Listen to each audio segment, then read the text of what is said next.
Hey, billing and coding experts and health benefit plan administrators. I'm Dr. Ellen Fitzenreiter, and I want to talk to you a little bit about shenanigans and accountability from insurance carriers. But first, I want you to understand, whose money is it anyway?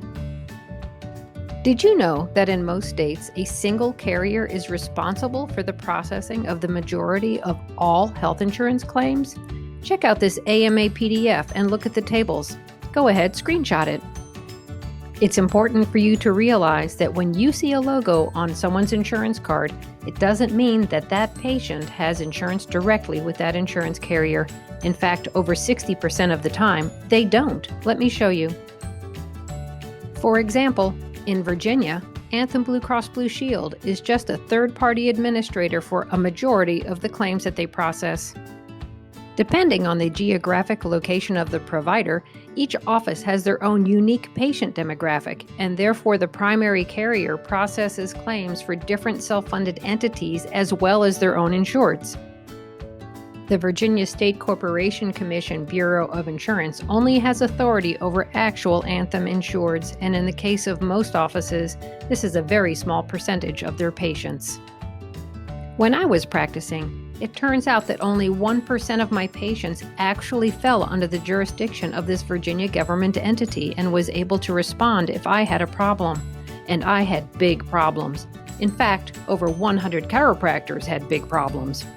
Claims are paid by, and the money belongs to, those contracting entities and not the carrier. There is no state authority keeping an eye on insurance carrier third-party administrator activity. The Virginia Department of Human Resource Management? No one is watching their backs. The federal OPM? Nope. Self-funded and self-insured entities? They fall under the jurisdiction of the Federal Department of Labor and ERISA. Out-of-state entities? They're on their own. I'm not talking about identifying and correcting legitimate billing and coding errors or electronic filing issues. I'm talking about ridiculous denials and non-responsive provider representatives to help resolve persistent problems, and activity that, I'm just going to say, seems like something's just not right. I am planting a seed with you today that accountability must come by involving the self-funded entities that a carrier contracts with. After all, it is a contract, and the carrier, as a third-party administrator, is supposed to be doing a good job and processing claims accurately.